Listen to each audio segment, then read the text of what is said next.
Grand Rising, everybody. Seems like every time I shoot a video, I'm sitting down in front of a steering wheel. That's true.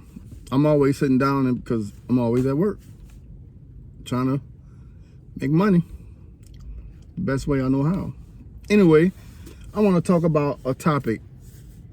How old is too old to have a baby? How old is too old to have a family, to start a family? I know as far as for myself, I'm 49 years old, and I've been married about 6 years. Been with my significant other for 10, so we've been together for approximately amount of 16 years. And I don't know about everybody else, but when you get to a certain age, I don't think you should have kids. But I really don't know. It's like, do you really want to be chasing a child at 55 years old? Do you really want to be chasing a 5-year-old and you 55? C'est l'heure. That could be tremendously hard. You know what I'm saying? It's like, but if you have that planned, if you plan on having children late and you want to be looked at as a grandpa, because that's what you're going to be looked at as, because his friends going to be asking him, that's your daddy or your grandpa, because he looks a bit old. And like, I don't know, I think that could kind of be embarrassing for a child, because, you know, kids gonna say what they want to say, and they're gonna speak from their heart. You know, they don't mean nothing by it. That's just how kids are. And like, I think that could be kind of embarrassing, because can't tell the difference between a grandpa and a dad is kind of like crazy. But that's how they're gonna be looking at it. They're gonna, you know, might embarrass your kid. You know what I'm saying? So I just think that we should select a certain age to where we should have children. Now, everybody can have children, but I'm just saying, like, you shouldn't wait too long to have kids. You shouldn't wait too long for a lot of things. You shouldn't wait too long to buy a house, like I did. I waited insanely too long to buy a house. But if I'd have known that housing was going to be this expensive, then, and I had the financial knowledge, I would have bought a house much sooner. I think the appropriate age to buy a house, if you got all your ducks in a row and you got a good job, even a good job, you have a good career, and you know that your career is going to be around for at least 20, 25 years, and I think you should totally make that move and buy a house. Especially if you over the age of 25 and you buy a house, I think you are doing phenomenal. I take my hat off to all the people that done bought a house in their 20s, even their 30s. 40s, you kind of pushing it. 50s, you really pushing it, because you got to think about a 30-year mortgage and you're in your 50s, which means that you more than likely you probably going to die having a mortgage. That's where I'm at with mine. So I'm 49 currently, and I know if I buy a house now, unless I put it in the will, let's have some kind of insurance so where it could pay the house off when I do pass, when I do transition, and it could be paid off and it go to my kids, and that's the only way I would consider buying a house. Actually, I know in my previous video, I think I was talking about the 50-year mortgage. For me, that could be beneficial for me, because I don't plan on buying a house here unless I get like an exceptionally good deal on the house, which less likely that's going to happen. But like I say, I am currently leasing my vehicle, and I'm probably going to lease until I check out. But I will buy my own car cash, that I want cash, that's going to be paid out free and clear, and I'm going to have it's not going to have a note attached to it, but I'm always going to have a lease note, because I want that dependability going back and forth to work and don't have to worry about going outside and not starting. So the lease option for his vehicle is the right move for me. The 50, I can't believe I'm saying this, the 50-year mortgage option for me is going to be the best option for me due to my age, due to my financial literacy ignorance. By me learning so little about finances so late, it kind of really dampens my life. I mean, I don't see me getting no big lawsuit or no big lump sum out of nowhere for me to be able to go out and buy a house cash or a car cash at the moment. So I have to work with what I have. I have to adjust my mistakes accordingly and just try to teach my kids of what not to do. And it's up to them to listen. 9 times out of 10, they won't, but I can only share my knowledge with them and hope that they follow it. I mean, even if they follow some of it, it will be beneficial to them.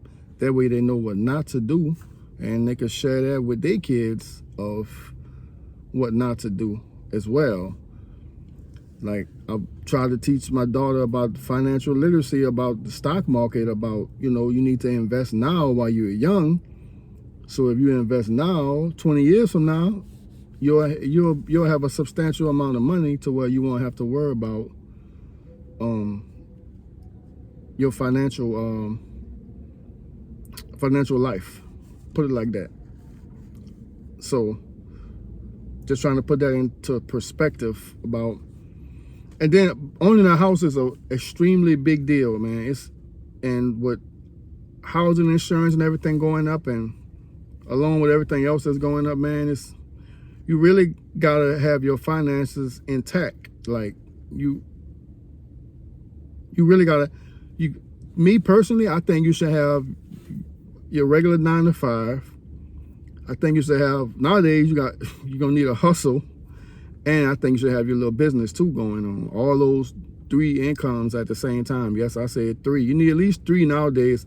If you could work on getting 3 streams of income, I think you should be fine if you were to take that leap to home ownership. But you got to make sure that your finances are intact. I mean, and sometimes it might give you an exceptionally good deal on buying a house. Closing might not have to pay closing costs, or you might have to just put the down payment, no closing costs. But all that's fine and dandy on paper. But let's say you lose your job, or you lose you lose a big chunk of your income stream. What's the next move for you then? You know what I'm saying? Then the house goes into foreclosure, man. That's going to destroy your credit. So, before you make that purchase, I mean, even when you're buying a car too, you really have to think about that long-term income stream that you have to have coming in when you're making extremely large purchases, because it could really affect your life and it could really destroy your credit. So you really have to move strategically, especially according to your age. The younger you learn, the better. The older you learn, the worse. I hate to say it. Like I say again, I'm 49, and the stuff I know now, if I'd have known this 20 years ago, I would not be in this predicament that I'm in now. All my stuff has been paid for. I think about all the cars I traded in, all the amount of money I spent on financing, man, and not owning a house. It's like, oh, man. Wish my kids could just see my mistakes. And it's like, they think I'm bitching, but I'm actually preaching about what not to do. Don't make the same mistakes I made, man. So just remember, you don't have to follow everybody else and like, oh, I gotta buy a house, I gotta buy a house. Think before you react, because once you sign them papers, it's cool to have a house, but can you afford the upkeep? Can you afford the mortgage on that house? Can you afford the car note if you decide to finance a car? You got to consider all those things. before jumping into that water, because best case scenario, you could do what I did. File Chapter 13 bankruptcy, or Chapter 7 bankruptcy to get out of the predicament, because they're going to come after you. They're going to have the lawsuits. It could be garnish your wages. And I'm telling you, like, it's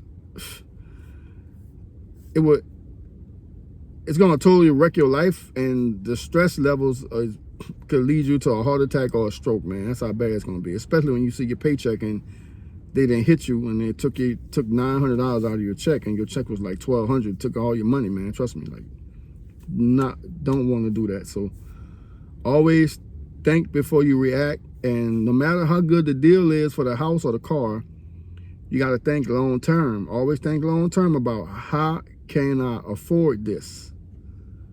How can I afford this? So consider your actions before reacting to any good deal that they might throw at you, because a lot of things are in shambles. Housing market, especially the housing market. Dealerships are having cars on the lot. They're not selling at all.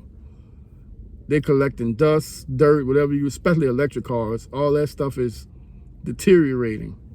And they're not trying to give it away, but they're trying to give it away. So that's why they're making all these, okay, lifetime warranty, as long as you own the car, and this and that and that and this, all kind of incentives to try to get you to buy, But think before you make a major purchase.